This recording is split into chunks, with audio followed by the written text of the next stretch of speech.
आज ये आप सभी और हम सभी जो है बच्चों इम्पोर्टेंट टॉपिक पे डिस्कस करते हैं। तो सबसे पहले आप सभी का मोस्ट वेलकम है हमारे यूट्यूब चैनल पे। और अगर आप सभी हमारे यूट्यूब चैनल पे फर्स्ट टाइम आ रहे हो तो प्लीज वीडियो को लाइक कीजिए, शेयर कीजिए और कमेंट कीजिए, ठीक है। आई होप आप सभी ने जो है नेट के एग्जाम का जो फॉर्म है बच्चों वो फिल कर दिया होगा।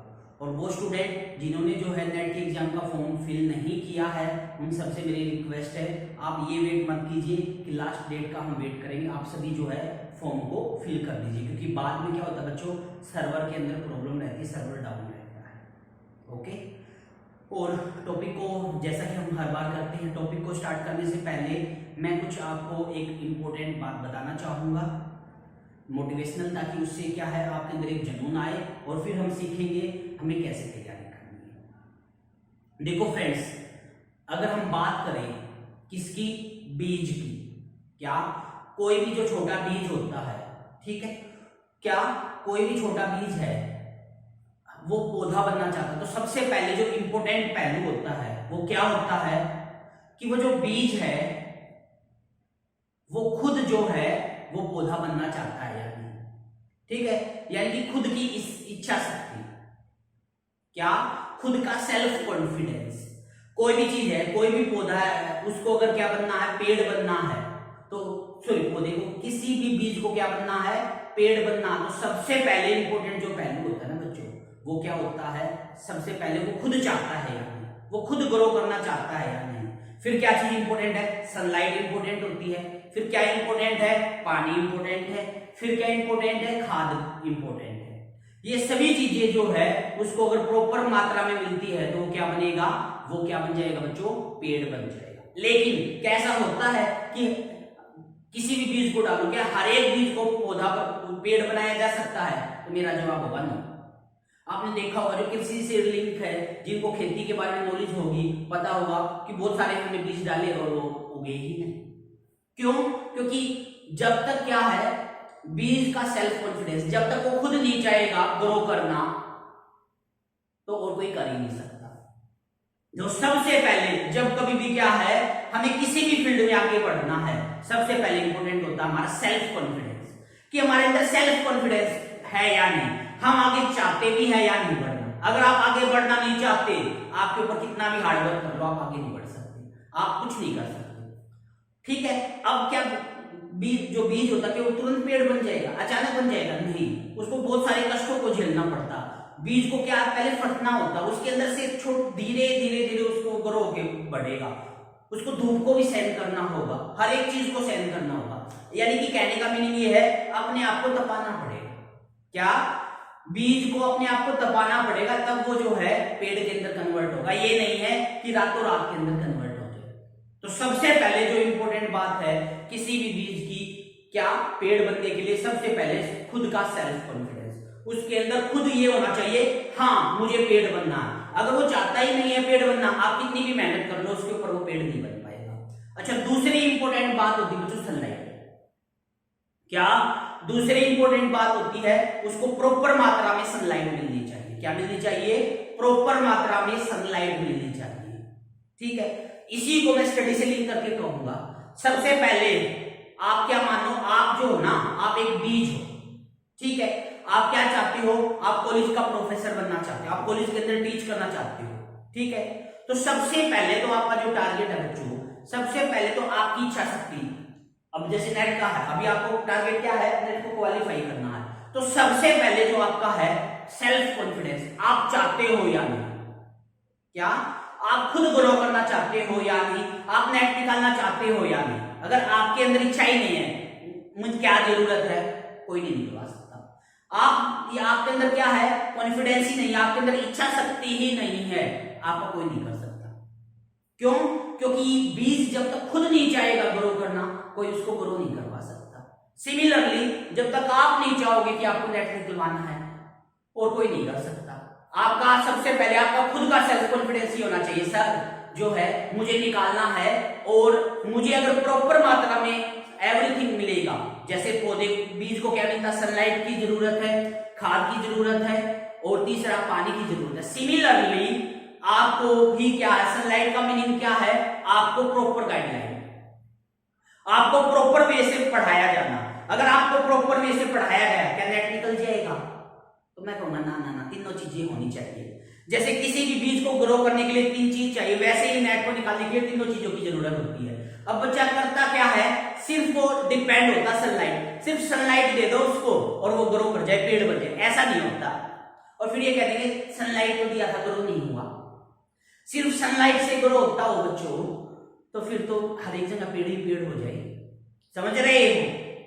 तो क्या कहेंगे, सनलाइट यानी कि वो एक क्या है, वो हमारा, जैसे आप यहां पढ़ रहे हो तो वो हमारा भी, हम आपको जितना पढ़ा रहे हो वो आपके लिए सनलाइट है। आप हमारे सानिध्य में जितना तैयारी कर रहे हो, किसी इंस्टीट्यूशन के सानिध्य में या कहीं भी आप तैयारी कर रहे हो, वो एक सनलाइट है, उसका होना प्रॉपर वे में होना जरूरी है। ठीक है। फिर पानी क्या है, पानी की अगर मैं बात करूं, वो है आपके कर्म, आपका वर्क, आप कितना कर्म कर रहे हो। ठीक है। अब आपको प्रॉपर सनलाइट मिल रही है, लेकिन आपने कर्म कुछ किया ही नहीं। समझ रहे हो? क्या आपको सनलाइट तो प्रॉपर मिली, आपको पढ़ाया प्रॉपर गया, लेकिन आपने क्या है, अपना खुद का कर्म नहीं किया, आपने हार्डवर्क नहीं किया, आपने मेहनत नहीं की। मतलब कोई बीज है, उसको सनलाइट तो दी आपने, लेकिन उसके अंदर पानी नहीं डाला, क्या वो ग्रो करेगा? चाहेगा तो भी नहीं कर पाएगा। क्या चाहेगा तो भी ग्रो नहीं कर पाएगा। तो क्या ये जरूरी नहीं है कि आपने सिर्फ सनलाइट दे दी और कोई भी जो बीज है वो ग्रो कर जाएगा, नहीं। आपने क्या है, अगर आपने उसको सनलाइट दी है तो आपका वे भी ये है, आप उसको पानी भी दो, यानी कि आप उसको क्या दो, आप अपना कर्म करो। ठीक है। यानी कि जो आपको पढ़ाया जाए प्रॉपर वे में डेली तैयारी करो। और तीसरी वेरी वेरी इंपॉर्टेंट, खाद बीज। खाद बीज का मीनिंग ये है, आपका जो, अब सपोज कीजिए कोई बीज है, ग्रो करना चाहता है, लेकिन वहां की जो मिट्टी है वो बेकार है, मिट्टी ऐसी है कि उसके अंदर तो उग ही नहीं सकता। मान लीजिए कंकर वगैरह है और वहां पे जो है बीज उग ही नहीं सकता। आप कितना भी पानी दीजिए, कितनी भी लाइट दीजिए, कितना भी खाद डालिए, वो उग ही नहीं पाएगा। कई पौधे ऐसे होते हैं। यानी कि आपने प्रॉपर वे में सनलाइट भी दी, प्रॉपर वे में क्या भी दिया, पानी भी दिया, खाद भी डाली, तो भी ग्रो नहीं हुआ। क्यों नहीं हुआ? क्योंकि वहां की जो मिट्टी है वो अच्छी नहीं थी। अब मिट्टी का क्या मीनिंग है मेरा, इन्वायरमेंट। क्या इन्वायरमेंट कैसा दे रहे हो? आप नेट की तैयारी करना चाहते हो, आप तैयारी कर रहे हो, लेकिन आपका सर्कल ऐसा है कि जो इससे बिल्कुल ये कहता क्या है नेट, छोड़ यार कुछ नहीं है, आप चाहोगे भी तो वो आपको ग्रो नहीं करने देंगे। क्या बीज चाहेगा भी ग्रो करना, लेकिन उसकी मिट्टी बेकार है तो वो ग्रो नहीं कर पाएगा। सिमिलरली वे है, आपका सर्कल कैसा, ये इंपॉर्टेंट है। आपका फ्रेंड सर्कल आपको इस मार्ग पे आगे लेके जाता है या नहीं, मोटिवेट करता है या नहीं। बहुत सारे बच्चों को मैंने ऐसे देखा है जो ये कहते हैं, सपोज करो एक बच्चे ने तैयारी की, उसका नहीं हुआ, तो औरों को क्या डिमोटिवेट करना शुरू कर देगा। ये कह देगा मैंने 6 साल तैयारी की, मेरा कुछ नहीं हुआ, तुम भी मत करो, डिमोटिवेट कर देगा। या कई मैंने ऐसे देखे, ये कह देंगे कि भाई मेरा नेट हो गया था, मुझे क्या मिल गया, मेरा क्या हो गया। यानी कि डिमोटिवेट करने वाले आपको हर एक जगह मिल जाएंगे, मोटिवेट करने वाले बहुत कम मिलेंगे। तो ऐसे जो इन्वायरमेंट है इनसे आपको दूर रहना है, जो ये कहते हैं कुछ नहीं होगा। अच्छे गुणवत्ता का होना बहुत इंपॉर्टेंट है बच्चों। आपका टारगेट अगर नेट निकालना है तो एक तो आपकी 4 चीजें हो गई। एक आपकी इच्छा शक्ति, कि आपका कॉन्फिडेंस, आप चाहते हो या नहीं निकालना। दूसरा सनलाइट, सनलाइट का मतलब ये है कि आप जो है, हम बता रहे हैं, आपको बताने वाला प्रॉपर गाइडलाइन मिलती है। अच्छा कई बार क्या होता है बच्चों, आपने देखा होगा एक स्टूडेंट है या एक पौधा है, उसको क्या दिया जा रहा है, उसको पानी भी दिया जा रहा है, उसकी मिट्टी भी अच्छी है, लेकिन उसको लाइट नहीं दी गई, ग्रो ही नहीं कर पाए। वही चीज है, कई बार क्या होता है, बच्चा तैयारी अच्छी कर रहा है, सेल्फ तैयारी कर रहा है, बच्चे ने तैयारी अच्छी की, लेकिन फिर भी नेट नहीं हुआ। क्यों? क्योंकि उसको ये नहीं पता था कि पढ़ना, उसको क्या है, हार्डवर्क तो कर रहा है, मेहनत तो कर रहा है, कर्म तो कर रहा है, लेकिन उसको सनलाइट नहीं दी गई। ठीक है। और किसी कोई टीचर उसको गाइड करता है तो उसको ज्यादा हार्डवर्क नहीं करना पड़ता, वो सनलाइट ऑटोमेटिक उसको मिल जाती है। और जब वो सनलाइट ऑटोमेटिक ना लेके खुद से हार्डवर्क करता तो उसमें टाइम लगता है। तो इसलिए क्या बच्चों, याद रखो किन बातों को, 4 बातों को अगर नेट निकालना। पहली बात ये, आप अपने आप को बीज समझ के चलो, और नेट निकलना आपका है कि आपको पौधा पेड़ बनना है। पहली चीज सेल्फ कॉन्फिडेंस, आपकी इच्छा शक्ति है या नहीं, आप पेड़ बनना चाहते हो या नहीं। आपको सर हमें पेड़ बना के क्या करोगे, मतलब मीनिंग ये आप नेट निकालना चाहते हो या नहीं। दूसरी बात ये प्रॉपर वे में सनलाइट मिल रही है या नहीं, यानी कि आप जो है कोचिंग जहां ले रहे हो वहां आपको 101% समझ में आ रहा है या नहीं। ये नहीं आपने लिया और आपको समझ में ही नहीं आ रहा, तब कोई फायदा नहीं है। आप ये कॉन्फिडेंस के साथ जो समझाया वो प्रॉपर वे में मिला है, ये नहीं है बीच में कहीं रुकावट है ना। मैंने बहुत सारे ऐसे देखे है तैयारी की लेकिन समझ में नहीं आया, ठीक है, यानी प्रॉपर वे में सनलाइट दूसरा हो गया। तीसरा क्या, पानी। पानी मतलब आपका खुद का कर्म, आप कितना कर्म कर रहे हो, कितना हार्डवर्क कर रहे हो। और फोर्थ आपका इन्वायरमेंट, खाद मतलब आपका इन्वायरमेंट कैसा है। हमेशा आपसे जो सीनियर है उनके संपर्क में रहो, कुछ ना कुछ आपको नॉलेज मिलेगी, आपको कुछ सिखा के जाएंगे। ये माइंड में सेट कर लीजिए, आपका नेट होने से कोई नहीं रोक सकता, ठीक है। रातों रात कोई माहिर नहीं बनता। कई बार क्या होता है, कोई ये सोचता सर ऐसा कोई मंत्र, कोई ऐसी चीज है क्या रातों रात नेट निकल जाए, ऐसा कुछ नहीं होता। अच्छा, कईयों का सिस्टम ही अलग है। कई ये सोच के चलते हैं सर हम तो ये सोच रहे हैं कोई ऐसा टीचर मिल जाए जो 8-10 लाख रुपए ले ले, 4-5 लाख रुपए ले ले और हमारा नेट नहीं खुलवा दे, ऐसा कोई नहीं मिलेगा। अच्छे टीचर जो होंगे ना बच्चों, कहीं भी चले जाओ वो क्या है आपको फ्री में हार्डवर्क करवा देंगे, लेकिन पैसे लेके आपका नेट नहीं करवाएंगे। जो अच्छे होंगे, जो जिनके लिए पैसा ज्यादा इंपॉर्टेंट नहीं होगा। और देखो रेयर केस तो हर एक जगह मिल जाती है, समझ रहे हैं। अच्छा, दूसरी बात ये बच्चों, हम क्या करते हैं कई बार हम गोल ना बड़ा सोच के चलते हैं। हम ये सोच के चलते हैं अब तो 6 महीने में जो है ना हम नेट निकाल देंगे, और हम ये सोचते हैं अब तो डेली 10 घंटे पढ़ेंगे, और पढ़ते हम 10 मिनट भी नहीं। तो ऐसे बच्चों के लिए क्या कहूंगा, बच्चों जो ये सोच के चलते हैं ना अब तो डेली ये क्या करेंगे वो क्या करेंगे, मैं उनको कहूंगा इतने वादे मत करो, छोटे छोटे पहलुओं पे ध्यान दो। छोटे छोटे वादे करो, जल्दी पूरे होंगे। टारगेट ये मत सोचो 6 महीने का क्या है, टारगेट ये लेके चलो आज का क्या है, और कम टारगेट लेके चलो। जैसे सपोज करो आपने टारगेट बनाया, मान रियल के अकॉर्डिंग मैं बात करता हूं, मान लीजिए आपने टारगेट बनाया आज का मुझे जो है सीक्वेंस की 2 एक्सरसाइज करनी है, आपने ये टारगेट बना लिया, सोचो ही मत। तो उस दिन आपका टारगेट ये है कि आपको सीक्वेंस की सिर्फ 2 यूनिट करनी है, उसके अलावा आपको कुछ सोचना ही नहीं है। जब छोटे छोटे गोल मान के उनको अचीव करते चलोगे ना बच्चों, तो बड़ा गोल अचीव हो जाएगा। लेकिन अगर स्टार्टिंग में ये सोच के चलोगे ना रियल फिनिश कर देना मुझे 5 दिन में, बड़ा गोल सोच लिया छोटा सोचा ही नहीं, तो नहीं कर पाओगे। इसलिए क्या है, छोटे छोटे गोल को सोच के इंपॉर्टेंट है बड़े गोल को अचीव करना। इसलिए क्या है, टारगेट एक बना लीजिए, आने वाले एग्जाम को क्वालिफाई करना हमें मिलके, और डेफिनेटली आप तैयारी करोगे क्वालिफाई कर पाओगे। ओके, अब क्या है बच्चों, देखो पहले के टाइम की और अपनी टाइम बता दूं। पहले का टाइम क्या होता था बच्चों, कंपटीशन बहुत कम होता था, लो होता था। लेकिन अब जो है बच्चों कंपटीशन लेवल इंक्रीज होता चल रहा है। सभी जो है अब नेट की तरफ आ रहे हैं, सबको पता है टीचिंग लाइन बहुत अच्छी है, मेल हो या फीमेल के लिए, तो सब कोशिश ये करते हैं कि इसी फील्ड में आए। तो क्या है बच्चों, इसलिए आपके जो कंपटीटर है वो भी इंक्रीज होते हैं, तो इसलिए आपको अपनी नॉलेज को बढ़ाना भी जरूरी है। जो आपने बीएससी में सीखा है, जो एमएससी में सीखा है, वो इनफ नहीं है नेट को निकालने के लिए। क्या जो आपने कॉलेज में सीखा बीएससी एमएससी क्लास में नेट निकालने के लिए वो इनफ नहीं, क्योंकि आपने सब्जेक्टिव वे में सीखा है। एग्जाम आपका ऑब्जेक्टिव वे में होना है, एग्जाम क्या होना है, ऑब्जेक्टिव होना है।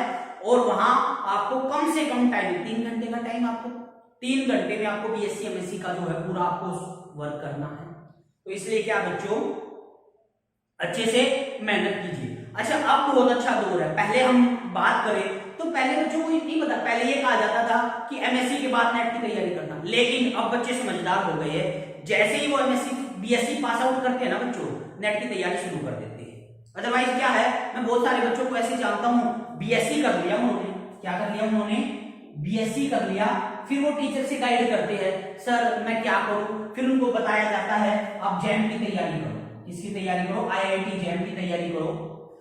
अब बीएससी पास आउट करने के बाद जस्ट उसको बताया गया है, फिर बच्चा पता करता होता क्या है, वो तैयारी करते 1-2 साल उन्होंने लगाया इस पे, उसका नहीं हुआ, और फिर बच्चा डिमोटिवेट होके पढ़ाई छोड़ देता है। लेकिन जो बच्चे क्या होते हैं, एक्स्ट्रा ऑर्डिनरी होते हैं, जो पढ़ने वाले होते हैं ना, वो उनको ना बीएससी फर्स्ट ईयर में ही पता होता है आईआईटी जैम क्या है।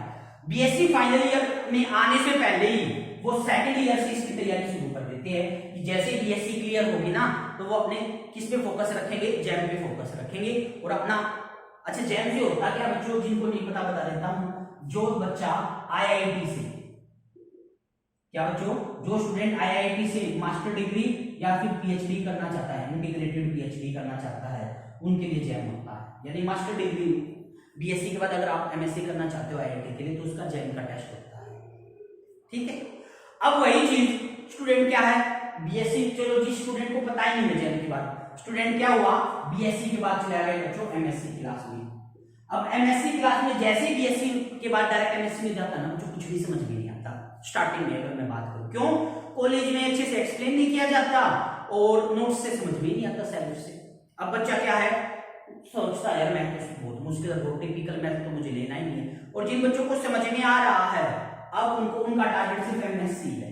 क्या, जिनको समझ में आ रहा है उनका टारगेट क्या है बच्चों, उनका टारगेट है एमएससी करना।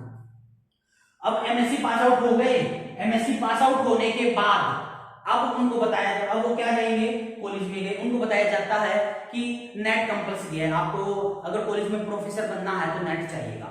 अब उसको नेट के बारे में बताया गया, फिर क्या करता है वो, नेट के बारे में सोचता है, अपने फ्रेंड सर्कल में डिस्कस करता है, उसको पता चलता किसी का नेट है नहीं उनके फ्रेंड सर्कल में। अच्छा, कहीं से पूछता है क्या हो जाएगा, उनको डिमोटिवेट कर देते, कहते भैया तो बहुत टिपिकल चीज आप कर ही नहीं पाओगे, वैसे डिमोरलाइज हो गया। अब बच्चा क्या है, अपने +1 और +2 को टीच करना स्टार्ट कर दिया। अब टारगेट क्या था उसका, टारगेट था उसको कॉलेज प्रोफेसर बनना है, लेकिन प्रॉपर गाइडलाइन ना मिलने की वजह से वो यहीं पे रह गया। अब अच्छा, दूसरे टाइप के स्टूडेंट, किसी ने बता दिया नेट की तैयारी कर लीजिए, नेट की तैयारी करना शुरू की सेल्फ से, नोट्स मानो परचेज कर लिए। अब नोट्स परचेज करके समझ में नहीं आ रहा किसको कितना टाइम देना, किसको कम टाइम देना, कहां से क्वेश्चन आते, क्योंकि देखो रिपीटिंग क्वेश्चन की अगर मैं बात करूं मुश्किल से 5 से 7% होते हैं। अगर आप प्रीवियस पेपरों को उठा के कर लो और ये कहो कि सर प्रीवियस पेपरों को करने से क्या नेट निकल जाएगा, मैं कहूंगा नहीं निकलेगा। सिर्फ प्रीवियस पेपर को निकालने से, करने से अगर नेट निकलता बच्चों, तो फिर जो संस्थाएं है, जो कोचिंग इंस्टीट्यूशन जो हम है करवा रहे हैं बच्चों को, हमारी क्या वैल्यू होती है? आपका बिल्कुल सही बात है। अब बच्चे ने क्या है प्रॉपर, अब माने नोट्स लिया, तैयारी करी, 1-2 साल तैयारी करी और नेट नहीं हुआ, उसके बाद हार मान लो, छोड़ दिया। एक्स्ट्रा ऑर्डिनरी बच्चे क्या करते हैं, जैसे ही एमएससी फर्स्ट ईयर में आए, जैसे ही एमएससी फर्स्ट ईयर में आए तैयारी शुरू कर दी। क्या, जैसे एमएससी फर्स्ट ईयर में आए। अच्छा, दूसरी बात बच्चों, अब डिफरेंस बताता हूं, जो बच्चा एमएससी पास आउट है ना, अब उसके ऊपर प्रेशर आना शुरू हो जाएगा। फीमेल है तो मैरिज का प्रेशर कि भाई घर वाले ये कहेंगे एमएससी होगी शादी कर देते हैं, और मेल है, आदमी है, बॉयज है, तो उसके ऊपर ये रहेगा कि अब कमाना है। समझ गए, फीमेल है तो भाई शादी कर देंगे, मेल है तो ये होगा कि भाई अब कमा के लेके आना है। लेकिन जब आप एमएससी में स्टडी कर रहे हो, आपको कोई ये नहीं कहेगा कमा के लेके आओ। देखो रेयर चांस सभी के होते हैं कि जो खुद कमा के एमएससी कर रहा है, वो तो एक अलग रेयर। अगर मान लीजिए पेरेंट्स आपको एमएससी करवा रहे हैं, तो उस दौरान आपको वो ये नहीं कहेंगे आप जो भी करो। तो क्या है, जो एमएससी कर रहा है फर्स्ट ईयर में, उसका टारगेट ये होना चाहिए अभी से जो है नेट की तैयारी शुरू कर दो। उसके पास 2 साल है, और बहुत सारे ऐसे बच्चे जानते हो, बहुत सारे इवन मेरे स्टूडेंट भी है जिनकी एमएससी बाद में हुई थी और नेट पहले हो गया। क्या, जिनकी एमएससी बाद में हुई थी और नेट पहले हो गया। इवन नेट एमएससी होते के साथ उनका कॉलेज कैडर का एग्जाम भी निकल गया और तुरंत वो है एमएससी के जस्ट पास आउट होने के बाद वो कॉलेज में प्रोफेसर बन गए। ये होते हैं एक्स्ट्रा ऑर्डिनरी, दिमाग लगा के पढ़ने वाले बच्चे, और जो ये सोचते हैं पहले एक ही चीज पे फोकस करते हैं, बाद में देखेंगे तो बाद में कुछ नहीं होता। समझ गए, यानी कि अपनी अच्छे से तैयारी करो, एक एक पहलू पे ध्यान देके चलना बच्चों। ठीक है, अब क्या है, वो स्टूडेंट जिनकी तैयारी अच्छी है, ठीक है, तो उनको कहूंगा टेस्ट पे फोकस करें। अपने आप को ये चेक करो कि आपने जो तैयारी की है वो आपकी एक्चुअलिटी में वो तैयारी है क्या, और वो चीज पता कैसे चलेगी, टेस्ट के माध्यम से। जब आप टेस्ट देते चलोगे तो आपको पता चलेगा आप हो गई या नहीं गई। अब फॉर एग्जांपल क्या होगा, अब हम टेस्ट लेके चलेंगे ना, उसमें क्या लेके चलेंगे, हर एक टॉपिक को तैयार करने के लिए आपको 2 या 3 दिन का टाइम देंगे। जब आपको 2 या 3 दिन का टाइम मिलेगा तो आप क्या होगा कि आप 2 या 3 दिन में उसको डीप में पढ़ोगे, उसके एक्स्ट्रा नहीं पढ़ोगे, छोटे छोटे गोल सेट करके चलोगे, और फिर जब धीरे धीरे धीरे धीरे पूरा गोल हो जाएगा, और फिर लास्ट में फाइनल 3 फुल लेंथ की मॉक टेस्ट लेंगे जो एग्जाम में लिए जाते हैं, वहां से आपको ये पता चल जाएगा आपकी कितनी तैयारी है। ठीक है, तो इसलिए क्या बच्चों, टेस्ट सीरीज हम स्टार्ट करने वाले हैं। मैक्सिमम बच्चों की यही थी कि सर टेस्ट सीरीज को स्टार्ट कीजिए। तो टेस्ट का जो है बच्चों रजिस्ट्रेशन स्टार्ट हो गया है। फीस वही रखी गई है 1886 रुपए, ठीक है। ये हमारी फीस है 1599 प्लस में 18% जीएसटी, तो 1886 रुपए बनते हैं बच्चों। जिसके अंदर टेस्ट की बात करें 15 आपके टॉपिक वाइज रहेंगे और 3 जो है वो फुल लेंथ के मॉक टेस्ट रहेंगे, ठीक है। और वो स्टूडेंट जिनका टारगेट दिसंबर का है, क्या वो स्टूडेंट जिनका टारगेट ये है कि सर मुझे जो है दिसंबर में या जो अपकमिंग एग्जाम आएगा मुझे उसकी तैयारी करनी है, मेरी तैयारी नहीं है अभी, तो उनके लिए मैं कहूंगा बच्चों, अगर आपके पास एमएससी में स्टडी कर रहे हो तो आपको पेन ड्राइव कोर्स परचेज करना चाहिए। पेन ड्राइव कोर्स का बेनिफिट ये है लाइफ टाइम एक्सेस की वैलिडिटी मिलती है। और अगर आप क्या कर रहे हो, जॉब कर रहे हो या कोई ऐसा है, तो आपको फिर ऑनलाइन कोर्स लेना चाहिए, ठीक है। आप जैसे भी होगा दोनों की डिटेल आप मेरे से पर्सनली डिस्कस कर सकते हो। आपको कोई क्वेरी या पूछना इससे रिलेटेड आप मेरे से डिस्कस कर सकते हो, कॉन्टैक्ट नंबर है, ठीक है। अब सिलेबस में आपको बता देता हूँ जो टेस्ट का शेड्यूल क्या रहेगा। टोटल हमारे 15 + 3 18 टेस्ट होंगे, जिसमें अभी मैं आपको जो है पहले 5 टेस्ट का सिलेबस दे देता हूँ बच्चों, ठीक है। आइए, तो सबसे पहले जो बच्चों टेस्ट होगा, फर्स्ट जो होगा 24 जुलाई को, ठीक है। टॉपिक की अगर मैं बात करूं, यहां टॉपिक क्या होगा, तो टॉपिक की अगर हम बात करें तो इसमें टेस्ट हमारा रहेगा simple sequence and series, very very important topic है। दूसरा टेस्ट 29 जुलाई 29 जुलाई को किसका टेस्ट होगा बच्चों, 5 दिन का टाइम है और 5 दिन में होगा फुल सिलेबस ऑफ कॉम्प्लेक्स, किया जा सकता है 5 दिन में कवर, ठीक है। थर्ड, उसके बाद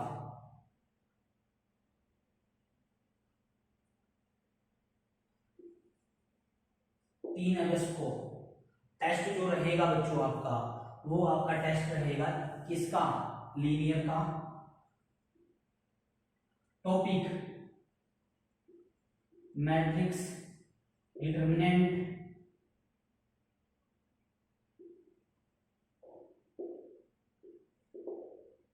रैंक, सिस्टम ऑफ इक्वेशन, यानी कि according to our notes chapter up to 3 1 2 3 up to 3 4 test. अच्छा, 4 टेस्ट कब होगा, 8 अगस्त को। टॉपिक की बात करें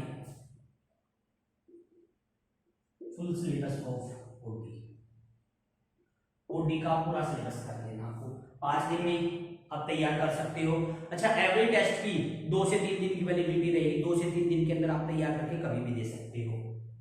और 5वां जो टेस्ट रहेगा बच्चों वो रहेगा आपके पास 13 अगस्त को। और टॉपिक की अगर मैं बात करूं तो इसमें रहेगा बच्चों आपका